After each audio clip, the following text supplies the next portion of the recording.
All right. Good afternoon, Antonio. How are you today? Very good. And yourself, I'm very good Danielle? as well. Thank you so much. I have really enjoyed talking to you and getting to know you a little bit.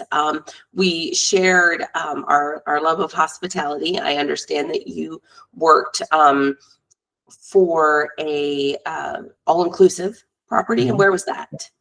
I started in Mexico in Ixtapa, and Okay. quite a while ago Okay. in Mexico.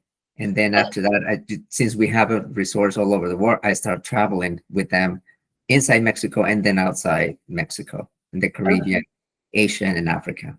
Okay. Wow. Okay. So you started in the resort operations and then you went to their headquarters and you were there for about 20 years? Yes, exactly. Headquarters based in Miami. In Miami. Okay.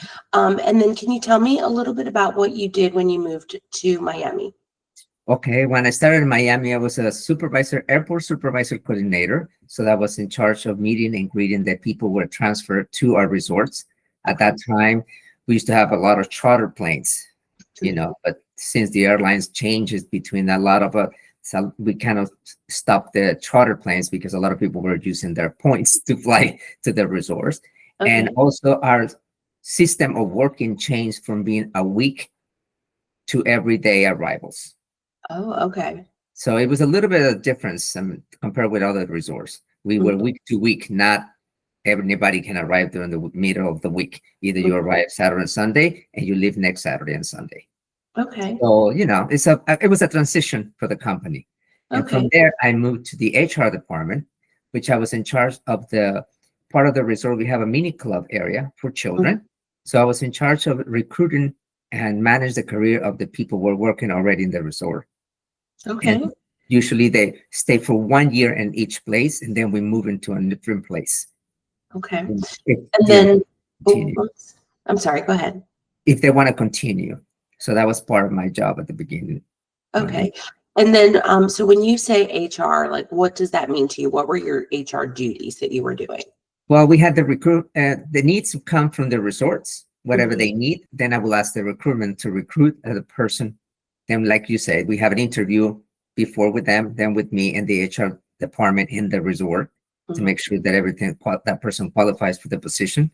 You know, and that was the basic on my base. And then after I moved to the other side of HR, well, I will receive all the payroll information from the employees that I will process in Miami so they can get paid Okay. eventually. So I was doing a payroll.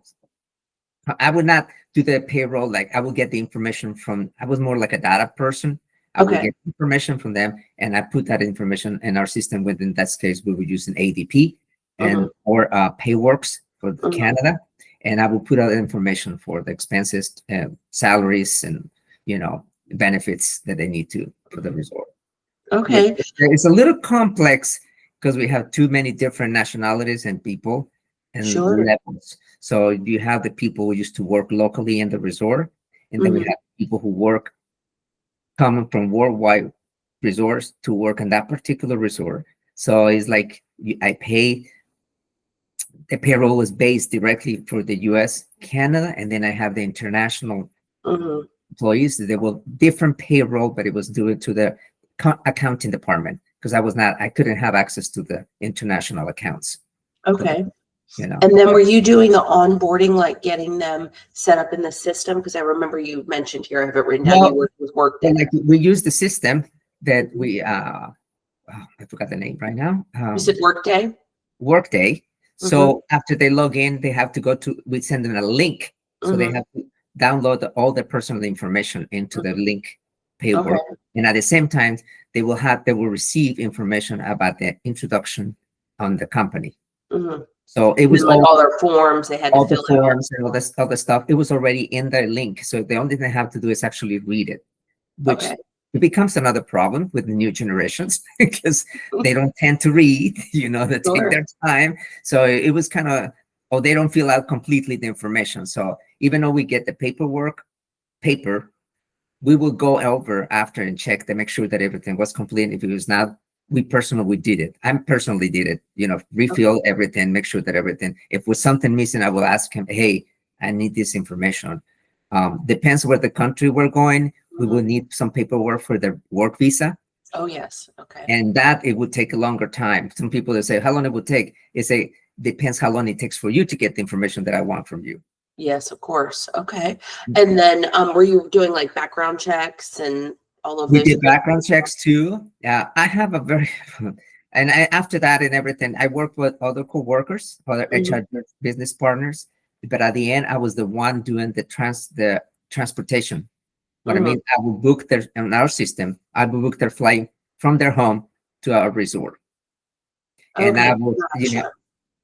and I have another coworker who actually will issue the airline ticket Mhm. with them. I will send it to them and I will follow up, make sure they understand the ticket. Sometimes we have people who are first timers flying. Sure. And so you have to hold them by the hand and explain to them what they exactly have to do, almost, like make sure you arrive at the airport 3 times or 3 hours before, Right. make sure you have your passport, make sure, all those little things that Yeah. sometimes, they tend to forget. And especially when they're going to travel overseas for the first time, it's even a little bit more Sure. learning. Yeah, it's a little harder. Okay. I'm putting all the pieces together. I actually worked for the Disney Cruise Line years ago and worked shoreside HR. And so, Uh-huh. like as you're saying all of this, this is very similar to what our HR department did, where you were, bringing people in on assignment. So you were adding them to the job, and then were you separating them once it was over in your Yes, I department? will. After that, I will. Let's see. For example, I was in charge and for the maintenance team. So maintenance team was my team, but I have HR business partners who were in charge of food and beverage, Mhm. reception, and with other departments. So they will send me the information, but they were actually the ones after that. The main contact will be them. I Gotcha. would just kind of introduce them to them and say, here is that person. This Yeah. is him. And I would tell them, they said, me is the first contact, but the person who you're going to be dealing with after it will be Danielle. Let's see, you. Sure. She would be your contact, main contact. If you need anything, help and anything else, I can help you. But after related to your career, it will be that person. Okay, fair enough. And then was it high volume? Were you like was it busy all day? And Well, we work by seasons like Disney. We have only summer and winter. So okay. every 6 months, we don't. We usually we hire somebody will stay for 1 year in one place. But Okay. we have a lot of turnover. So there's always people leaving, coming. But the main volume will be like end of October, beginning of November. Hmm. Not everybody arrives at the same time. So Hmm. if you arrive in May, you leave next May. If you arrive in November, you will leave next November. So Okay. it depends. But the main season starts in November and May. So April, May was busy, and then October, November will be a busy time Okay. All of right. the turnover. And And then like how do you feel about doing, answering phone calls like, a busy day, like if you were sitting at your desk and you had, you know, call after call, are you okay with that type of work yeah, environment? Yeah. yeah, I worked for a little bit for online Hmm. away from the office. So in the office is different because you have a phone, you can call and you have more work. In the office, you have to probably plan. If I have meetings, I have to make sure that I don't schedule a call. I would tell them I call you back like in an hour when I Yeah, finish of talking, with somebody else. course. But it's also depends on the volume of people that you're looking for, Yeah. and not everybody answers right away. So just Sure. you take your time. And what brought you to Ormond from Miami? Well, in 2020, when the Oh, pandemic, I asked if I can work remote. yeah. So I did. I moved to Ormond Beach and I started working from Yeah. here. And then last year they decided to kind of eliminate my position from far away.